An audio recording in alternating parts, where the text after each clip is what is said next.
Hi everyone, this is Steve, and this is my first tutorial, so do bear with me. Basically, it's just looking at other ways of compositing and looking at things in a slightly different way. Now, I've set up a little bit of a scene, but before that, this is what we're going to be doing.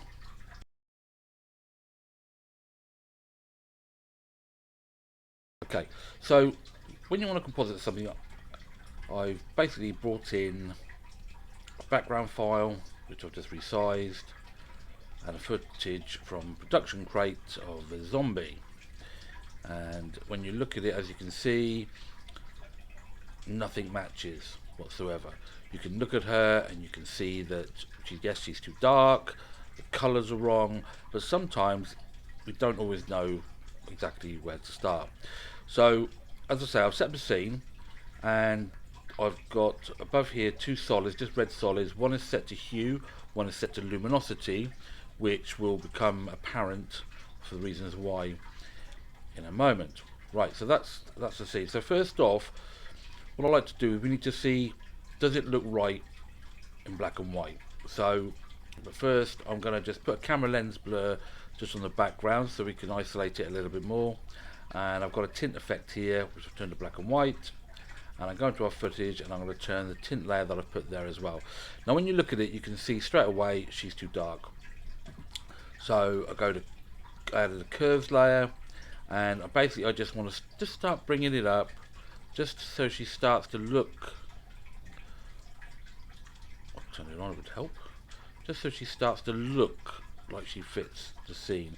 Doesn't have to be perfect, but just so she looks like she fits the scene. So when we scrub through, she looks a little bit more like she's in there. Maybe again the shadows are still a little bit too dark, so bring them up a little bit, and as I play, she does look like she fits there a little bit better. We turn the curves off, curves on.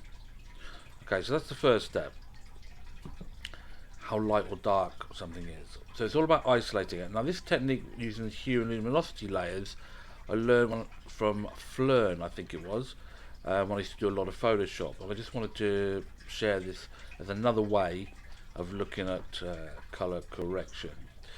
Okay, so the next thing we need to look at the hue. So I'm going to turn on the hue layer and turn off the tint so we can see the colors. Okay, now what we're doing is looking at the sort of saturation of the image. Now I've got both layers on, and she still is not quite as saturated as this. So if we go to the hue and saturation layer, and I'm going to get the saturation, which I've set at 33% already, and if I turn it on and off, you can see now it looks more saturated. So we turn both of these back off again, and the saturation now matches the background, but obviously the colors are wrong. So we turn on the hue, and let me just make sure, yeah, that the color tones are all wrong. So yes, you can go through down here for your RPG channels separately, but I tend to quite like to do it with a curves layer. And I've got a second curves layer which I've already adjusted. Basically I've brought up the blues, I've brought down the reds a little bit, and brought down the greens, and when you turn it on and off, you can see that it does tend to balance a little bit better. So now if we turn these layers off, the colours are starting to match more.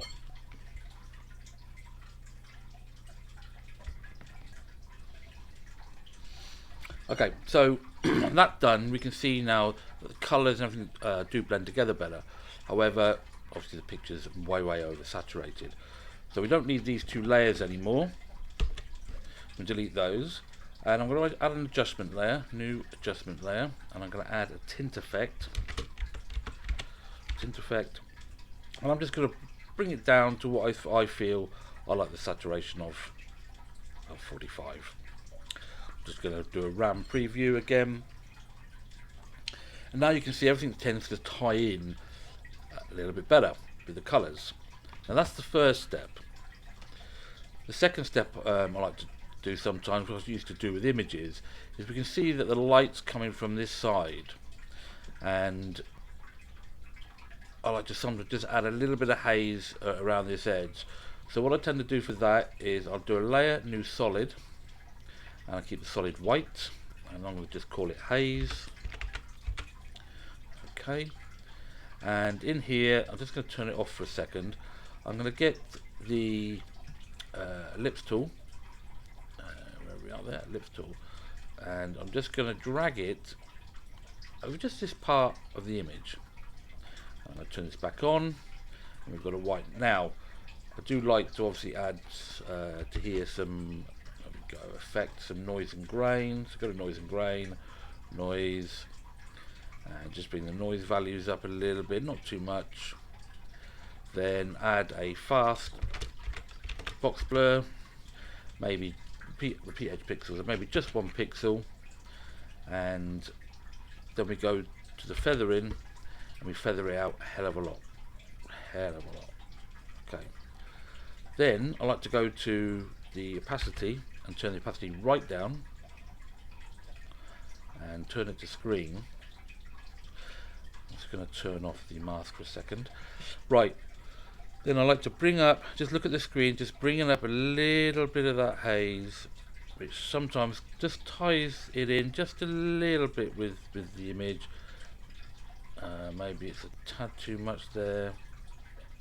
Say sometimes it just needs hardly anything to bring it in. I'm just going to quickly round preview that again. Very subtle, but sometimes can help. Okay. Now I do sometimes use third-party plugins to tie things in, and what I'm going to do is, bear with me.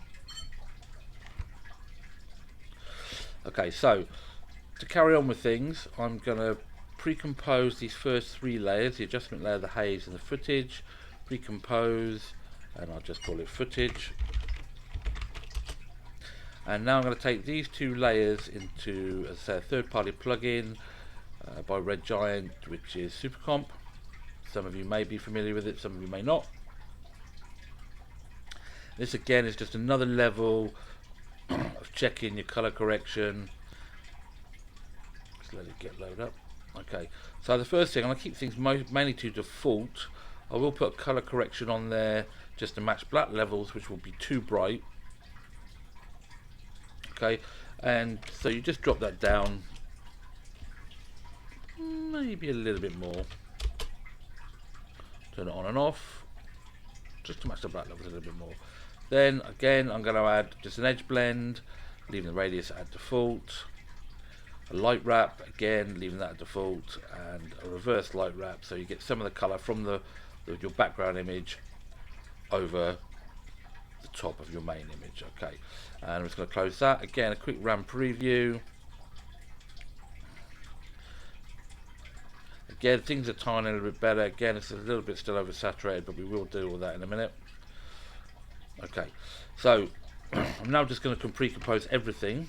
Pre-compose, main comp, I call it, main or main footage. Okay, and now I'm going to add effects. Again, it's entirely up to you. There's many ways of color correcting or finalizing the final image or video. I'm going to put colorista, go into guided color correction, just to make sure that we're sitting on roughly the values, checking the blacks again, making sure they're not blowing out. Same with the whites, just bring it in. Midtones are roughly okay. Contrast, okay. Saturation, I never like to bring the saturation obviously right out, and I tend to never like to go further than this circle here. And if you can find, to balance it even more, a neutral grey, find something neutral grey, you can do that, and it just resets a few things. Okay, so we finish it, we run preview it again. Now again, you can see that everything's fitting in a little bit better. Just let the run preview run through.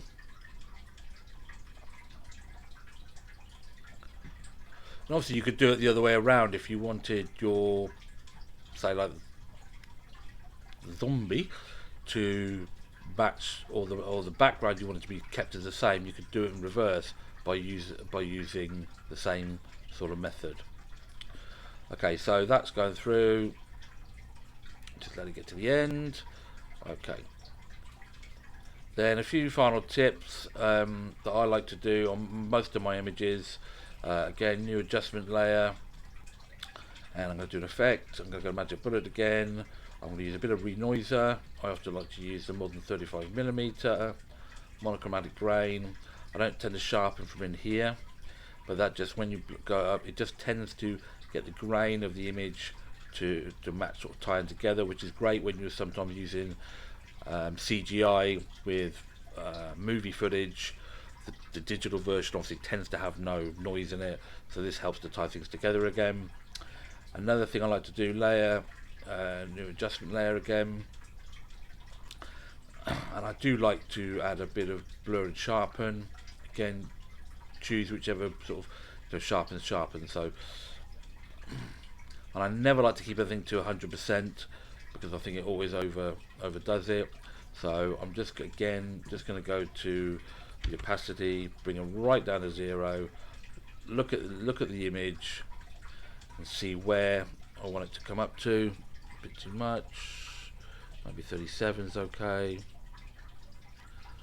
And then for me, the very final thing I want to do, just for this particular image, I think she could do with a little bit more blur.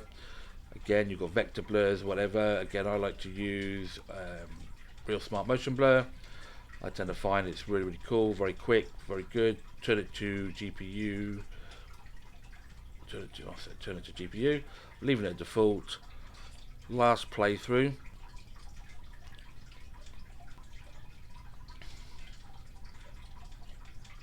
Just wait for it to come to the end. And here we are. Okay, so that's just another way of looking at color correction. And as I say, there's many ways out there, and this is, for me, just works in my workflow. Especially I find when you've got colors that are quite hard or so different to match. Well, I hope you've enjoyed it. Say it's my first tutorial. I hope to do some more if people like them. Always leave a comment. Okay, have a good day. Be safe.